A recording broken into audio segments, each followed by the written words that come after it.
जय हिंद दोस्तों, स्वागत है आपका smart study with Furqan YouTube channel में। आज हम लोग इस वीडियो में बात करने वाले हैं एसके में दुमका यूजी सेमेस्टर 1 सेशन होने वाला 22 से लेकर 26 वालों के लिए, 23 से लेकर 27 वालों के लिए और 24 से लेकर 28 वालों के लिए। मैं यहाँ पर 22 से लेकर 26 और 23 से लेकर 27 वालों सेशन का क्यों बात कर रहा हूँ, क्योंकि काफ़ी सारे स्टूडेंट जो है सेमेस्टर 1 में एमडीसी पेपर कंप्यूटर एप्लीकेशन में प्रमोट या फेल किए थे। तो इस बार इस चीज़ को क्लियर कर सकते हैं आप लोग। जो भी सेमेस्टर 1 में प्रमोट या फेल किए थे, इस बार उस चीज़ को आप लोग अच्छे ढंग से क्लियर कर सकते हैं। अगले साल आप क्यों फेल किए थे? क्योंकि आपके पास नोट्स नहीं था और क्वेश्चन आंसर प्रैक्टिस के लिए नहीं था, इस वजह से आप लोग प्रमोट या फेल किए थे। लेकिन इस बार हम लोग नोट्स दे रहे हैं, क्वेश्चन आंसर दे रहे हैं, आप लोग किसी भी सब्जेक्ट में फेल नहीं करने देंगे। हम लोग इतना गारंटी ले सकते हैं कि किसी भी सब्जेक्ट में आप लोगों को फेल नहीं होने देंगे। अब बात करते हैं 24 से लेकर 28 वाले स्टूडेंट। जो भी 24 से लेकर 28 वाले स्टूडेंट हैं सेमेस्टर 1 के, जो एमडीसी पेपर कंप्यूटर एप्लीकेशन लिए हैं, वो एकदम थोड़ा सा अलर्ट हो जाइए, क्योंकि इस बार थोड़ा सा और टफ एग्ज़ाम होगा। चोरी बिल्कुल ना के बराबर होगा, तो चोरी के भरोसे में मत रहिए। आप अच्छे ढंग से पढ़ लीजिए, आप अच्छे ढंग से स्टडी कर लीजिए, क्योंकि आप किसी भी सब्जेक्ट्स में फेल ना करें।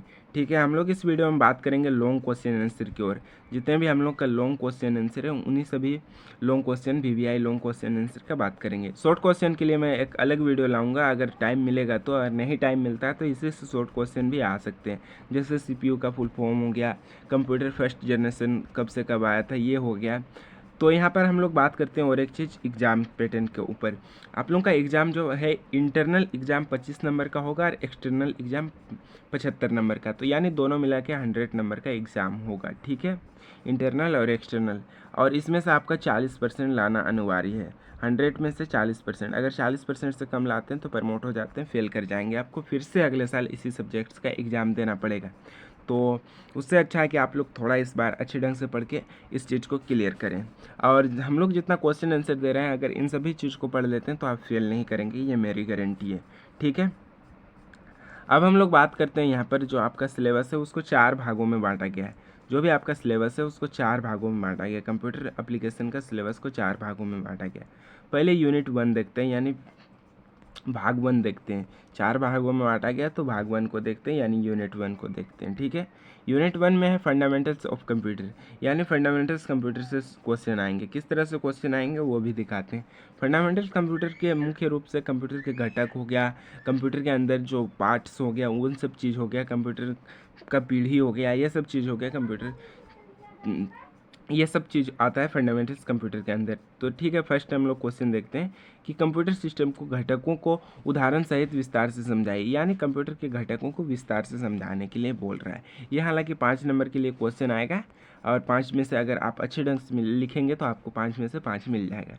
तो इसमें आप लोगों को कंप्यूटर के घटक क्या है, इनपुट डिवाइस हो गया, आउटपुट डिवाइस हो गया, जो सीपीयू हो गया, मेमोरी हो गया, स्टोरेज हो गया, रैम रोम हो गया, ये सब चीज़ हो गया। ठीक है, इसके बाद सॉफ्टवेयर हो गया। ये सब चीज़ आते हैं किसमें, कंप्यूटर सिस्टम के घटकों में आते हैं। ठीक है, क्लियर समझ में आ गया। हम लोग क्वेश्चन हिंदी और इंग्लिश दोनों लैंग्वेज में लिए हैं। क्वेश्चन हिंदी में भी है, इंग्लिश में भी है। आपको जिसमें कंफर्टेबल लगे उसमें पढ़िए, जिसमें कंफर्टेबल लगे एग्ज़ाम में उसी में लिखना है।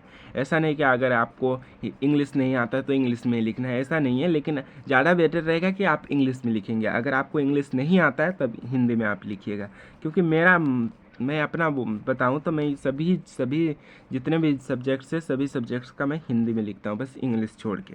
तो आप अपना मर्जी से यहाँ पर लिख सकते हैं। मैं यही नहीं कर रहा हूँ कि आप एकदम हिंदी में ही लिखिए, लेकिन आपका इंग्लिश अच्छा है तो आप इंग्लिश में लिख सकते हैं। ठीक है, क्लियर समझ में आ गया। फिर बात करते हैं यहाँ पर क्वेश्चन 2 की ओर। तो क्वेश्चन 2 में है कंप्यूटर क्या है। देखिए, अगर आप कंप्यूटर एप्लीकेशन पहले नहीं पढ़े हैं तो थोड़ा सा मेहनत करना पड़ेगा। अभी 10-15 दिन टाइम है, क्योंकि जो एमडीसी पेपर का है, एमडीसी पेपर थोड़ा सा लेट होगा। पहले मेजर और माइनर का होगा, इसके बाद एमडीसी पेपर होगा। तो अगर आप अच्छे ढंग से पढ़ाई करेंगे तो आपका अच्छा नंबर आएगा। ठीक है, तो यहाँ पर पूछा जा रहा है प्रश्न 2 में कि कंप्यूटर क्या है, इसकी विशेषता और मूलभूत उपयोगों का वर्णन कीजिए। ठीक है, यानी इसका कहाँ कहाँ उपयोग होता है, ये सब चीज़, यानी इसका कहाँ कहाँ उपयोग होता है, कंप्यूटर क्या है, इस सब चीज़ को आप लोग विस्तार से लिखने बोल रहा है। हालांकि ये क्वेश्चन ज़्यादा नहीं है, 10 नंबर के लिए है, और ये क्वेश्चन मुझे नहीं लगता है कि इस बार एग्जाम में पूछेगा। तो आप यहाँ से एक क्वेश्चन आ सकते हैं। इस क्वेश्चन को आप लोग अच्छे ढंग से पढ़ लीजिएगा। हार्डवेयर और सॉफ्टवेयर में अंतर क्या क्या है, ये 5 नंबर के लिए है, लेकिन कभी कभी 15 नंबर के लिए भी पूछा जाता है। तो आप लोग अच्छे ढंग से आप विस्तार से इसको समझिए, क्या क्या अंतर है उदाहरण सहित समझिए, तभी आप लोग को अच्छा ढंग से समझ में आएगा। और जो बेसिक बेसिक चीज़ है कि कंप्यूटर, जैसे कंप्यूटर का हार्डवेयर पार्ट क्या होता है, कंप्यूटर का हार्डवेयर पार्ट जैसे हो गया मॉनिटर हो गया, कीबोर्ड हो गया, ये सब हो गया हार्डवेयर पार्ट। और सॉफ्टवेयर पार्ट में आता है जो कंप्यूटर सिस्टम के कोई भी एप्लीकेशन हो गया, जैसे प्ले स्टोर मान के चलिए, या गूगल हो गया, ये सब चीज़ सॉफ्टवेयर में आता है। सॉफ्टवेयर में MS वर्ड, माइक्रोसॉफ्ट एक्सेल, ये सब चीज़ भी आता है, ठीक है। और हार्डवेयर में कंप्यूटर के पार्ट्स हो गया, जैसे ट्रांजिस्टर हो गया, रजिस्टर हो गया, कंपोनेंट्स कोई हो गया, ये सब चीज़ आता है हार्डवेयर में, ठीक है। क्लियर समझ में आ गया? कहीं भी कोई सा भी क्वेश्चन रहता है तो वो हमें बता सकते हैं, ठीक है।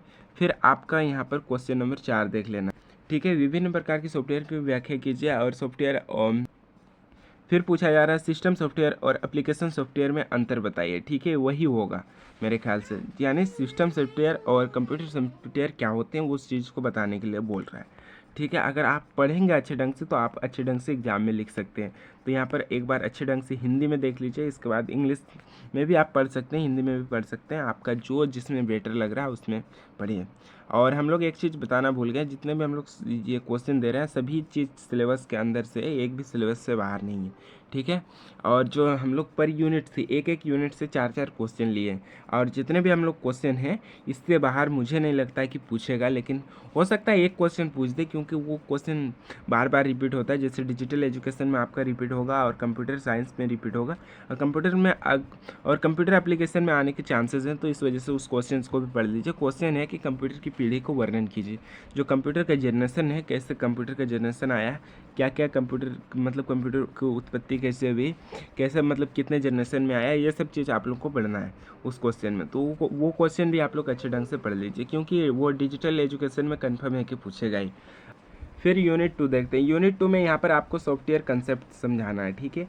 सॉफ्टवेयर कंसेप्ट से क्वेश्चन आएगा, तो यहाँ पर यूनिट 2 का 1 क्वेश्चन देखते हैं। इसके अंदर है सॉफ्टवेयर क्या है, इसकी प्रकारों को विस्तृत व्याख्या कीजिए, ठीक है। अगर आप क्वेश्चन का आंसर अच्छे ढंग से पढ़ेंगे तो आपको एग्ज़ाम में लिखने में कोई भी प्रॉब्लम नहीं होगा। ये 5 नंबर के लिए क्वेश्चन आते हैं, तो आप अच्छे ढंग से पढ़ लीजिएगा, हो सकता है इस बार भी क्वेश्चन आए, ठीक है। इसके बाद यहाँ पर आप लोग पढ़ना है, फिर क्वेश्चन 2 देख लेना। क्वेश्चन 2 में है यहाँ पर सिस्टम सॉफ्टवेयर को उदाहरण सहित समझाया। सिस्टम सॉफ्टवेयर क्या है उसको उदाहरण सहित समझाने बोल रहा है। आप यहाँ पर आंसर पढ़ेंगे तो आपको प्रॉपर समझ में आ जाएगा कि जो सिस्टम सॉफ्टवेयर क्या है। जैसे ऑपरेटिंग सिस्टम हो गया, लिनक्स हो गया उसके अंदर, या फिर विंडोज़ हो गया, वो सब चीज़ आता है सिस्टम सॉफ्टवेयर में, ठीक है। क्लियर समझ में आ गया? फिर आप लोगों को यहाँ देख लेना है क्वेश्चन 3। क्वेश्चन 3 में है आपको जो एप्लीकेशन सॉफ्टवेयर को विस्तार से टिप्पणी लिखने के लिए बोल रहा है, यानी विस्तार से इसको समझाने के लिए बोल रहा है, ठीक है।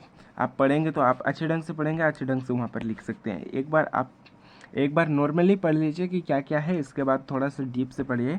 और ये क्वेश्चन मेरे ख्याल से 5 नंबर के लिए पूछे जा सकते हैं, तो आप इस क्वेश्चन को भी अच्छे ढंग से पढ़ लीजिएगा, ठीक है। और जो 5 नंबर के लिए क्वेश्चन आते हैं उसको 1 से 1.5 पेज में लिखना है, ज़्यादा नहीं लिखना है, ठीक है।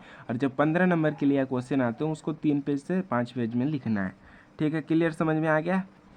फिर यहाँ पर क्वेश्चन 4 को भी अच्छे ढंग से आप लोग देख लेना है। इसके बाद आता है यूनिट 3। यूनिट 3 से आपको 15 नंबर के लिए एक क्वेश्चन मिल सकता है। आपका कोई सा भी क्वेश्चन दे दे, जैसे MS वर्ड से क्वेश्चन दे दे, MS एक्सेल से क्वेश्चन दे दे, MS पावर पॉइंट से क्वेश्चन दे दे, आपको कोई सा भी क्वेश्चन दे सकता है। ये 15 नंबर के लिए ये यूनिट से क्वेश्चन आता है। इस यूनिट से मैं 4 क्वेश्चन लिए, चारों क्वेश्चन को आप लोग अच्छे ढंग से पढ़ लीजिएगा, क्योंकि यहाँ से 15 नंबर के लिए एक क्वेश्चन आएंगे, और जो 4 क्वेश्चन है इन्हीं के बीच से एक क्वेश्चन आएगा, तो आप लोग अच्छे ढंग से पढ़ लीजिएगा, ठीक है। फिर आता है यूनिट 4। यूनिट 4 को भी आप लोग अच्छे ढंग से देख लेना है, क्योंकि कम्युनिकेशन एंड नेटवर्क कंसेप्ट समझाने के लिए बोल रहा है। इसमें से आप लोग का नेटवर्क से क्वेश्चन आता है कि नेटवर्क का विकास कैसे हुआ, नेटवर्क कितने प्रकार के होते हैं, नेटवर्क क्या काम करती है, वो सब चीज़ आपको समझाना है, ठीक है। आप लोग विस्तार से यहाँ पर देख के समझ सकते हैं इस चीज़ को। तो अब हम लोग पासवर्ड के ऊपर बात करते हैं। जो आपका पासवर्ड होने वाला है 6942 आपका पासवर्ड होने वाला है, ठीक है। पासवर्ड अच्छे ढंग से याद रखिएगा, और वहाँ पर जो PDF डाउनलोड करिएगा यही पासवर्ड डालिएगा, तभी जाके ओपन होगा, नहीं तो ओपन नहीं होगा, ठीक है। क्लियर समझ में आ गया? अगर आपका कोई अदर सब्जेक्ट है उस सब्जेक्ट्स का कमेंट कर दीजिए, हम लोग उसका भी नोट्स दे देंगे या क्वेश्चन आंसर दे देंगे। लेकिन अभी टाइम नहीं है तो क्वेश्चन आंसर ही दे सकते हैं, नोट्स नहीं दे सकते हैं। अब बताते हैं डाउनलोड करने का प्रोसेस। अब फर्स्ट ऑफ ऑल हम लोग का टेलीग्राम चैनल वहाँ पर ज्वाइन होकर आप लोग डाउनलोड कर सकते हैं। टेलीग्राम चैनल का लिंक नीचे डिस्क्रिप्शन में डाल दूंगा, वहाँ से आप लोग डाउनलोड कर सकते हैं। फिर आता है व्हाट्सएप ग्रुप। जो भी स्टूडेंट टेलीग्राम यूज़ नहीं करते हैं, टेलीग्राम ऐप यूज़ नहीं करते हैं, वो आते हैं व्हाट्सएप ग्रुप में। व्हाट्सएप ग्रुप में ज्वाइन करके वहाँ से ले सकते हैं। हम लोग वहाँ व्हाट्सएप ग्रुप में जितने भी सब्जेक्ट्स का नोट्स दिए हैं या क्वेश्चन आंसर दिए हैं, सभी सब्जेक्ट्स का क्वेश्चन आंसर वहाँ पर अपलोड कर दिए हैं। लेकिन इसमें एक प्रॉब्लम आ रहा है कि हम लोग जो पहले अपलोड किए हैं वो आप लोग बाद में ज्वाइन होकर नहीं देख सकते हैं। उसके लिए आपको अलग से हम लोग को मैसेज करना पड़ेगा, ठीक है। मैसेज हमें करिए या करीना मैम को करिए, किसी को भी मैसेज करके वहाँ से ले सकते हैं। फिर आता है वीडियो का डिस्क्रिप्शन में लिंक जो डालते हैं, पीडीएफ का लिंक डालते हैं वीडियो का डिस्क्रिप्शन में, वहाँ से भी आप लोग डाउनलोड कर सकते हैं। हालांकि अभी प्रॉब्लम आ रहा था 2-3 दिन से, लेकिन उस चीज़ को हम लोग क्लियर किए हैं, अभी डाउनलोड होगा। हम लोग लिंक डालेंगे, अगर डाउनलोड नहीं होगा तो लिंक हटा देंगे, ठीक है। तो मिलते हैं किसी नेक्स्ट वीडियो में नेक्स्ट टॉपिक के साथ, तब तक के लिए जय हिंद जय भारत।